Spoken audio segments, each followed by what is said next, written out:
than the Epic of Gilgamesh, written in 2600 BC.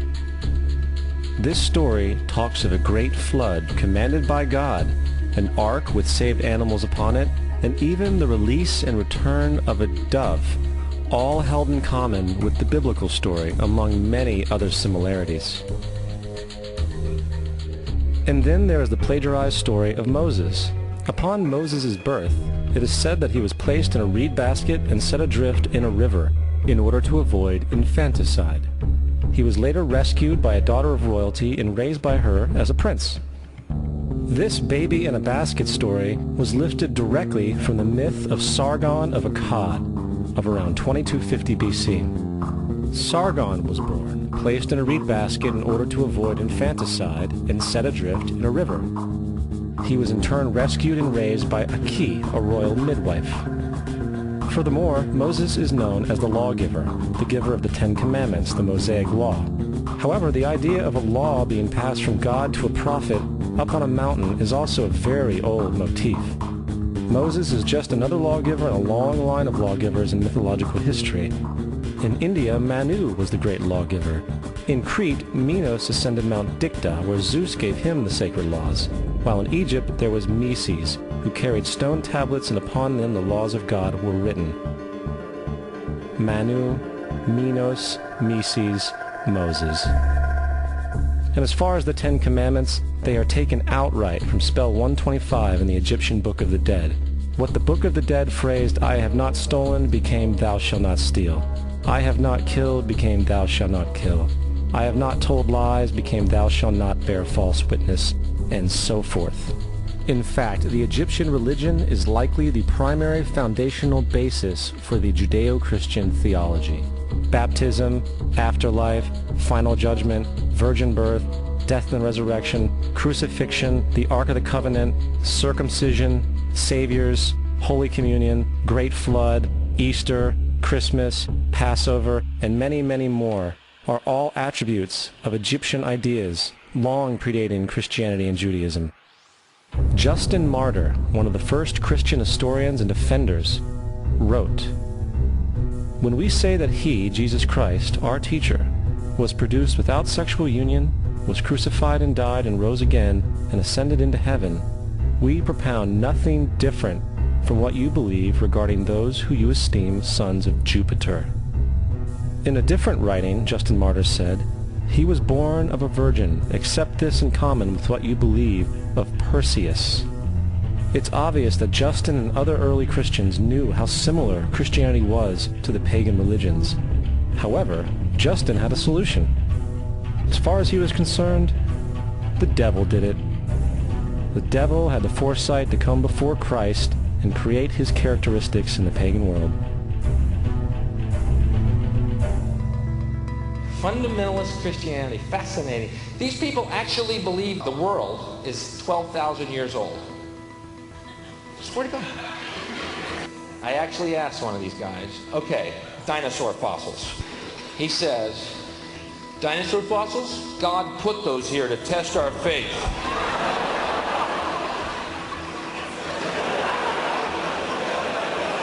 I think God put you here to test my faith, dude.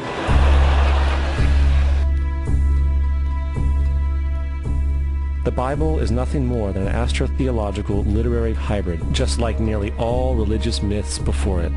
In fact, the aspect of transference of one character's attributes to a new character can be found within the book itself.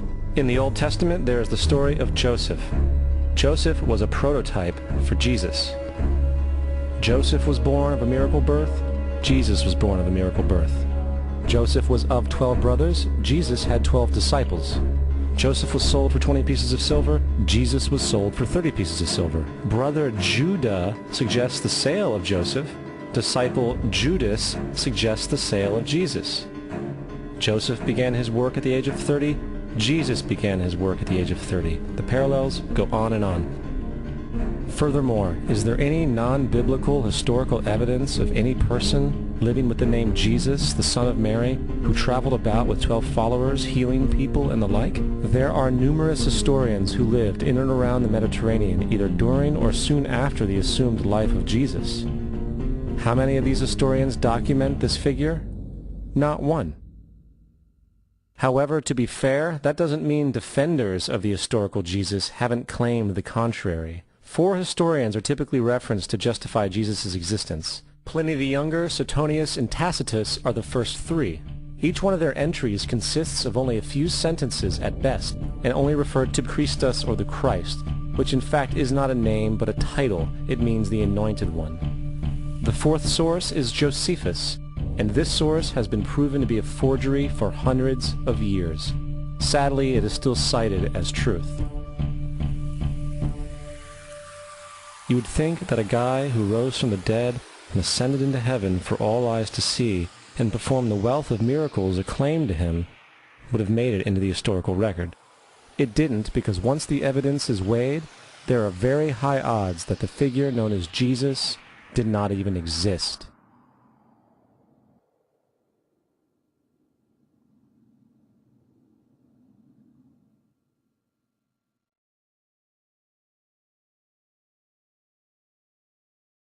We don't want to be unkind, but we want to be factual. We don't want to cause hurt feelings, but we want to be academically correct in what we understand and know to be true. Christianity just is not based on truth. We find that Christianity was in fact nothing more than a Roman story, developed politically.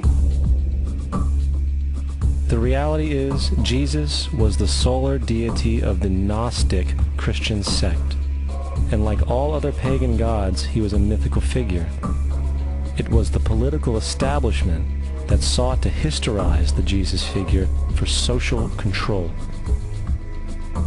By 325 AD in Rome, Emperor Constantine convened the Council of Nicaea. It was during this meeting that the politically motivated Christian doctrines were established, and thus began a long history of Christian bloodshed and spiritual fraud.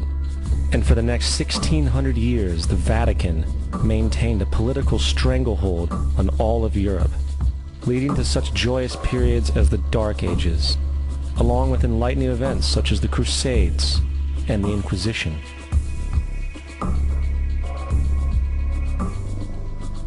Christianity, along with all other theistic belief systems, is the fraud of the age.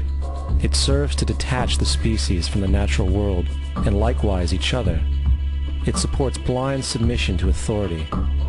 It reduces human responsibility to the effect that God controls everything, and in turn awful crimes can be justified in the name of a divine pursuit.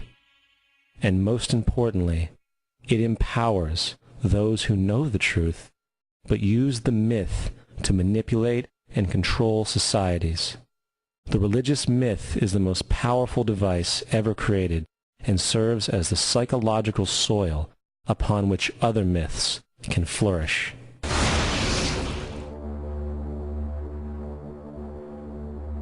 A myth is an idea that, while widely believed, is false. In a deeper sense, in the religious sense, a myth serves as an orienting and mobilizing story for a people. The focus is not on the story's relation to reality, but on its function. A story cannot function unless it is believed to be true in the community or the nation.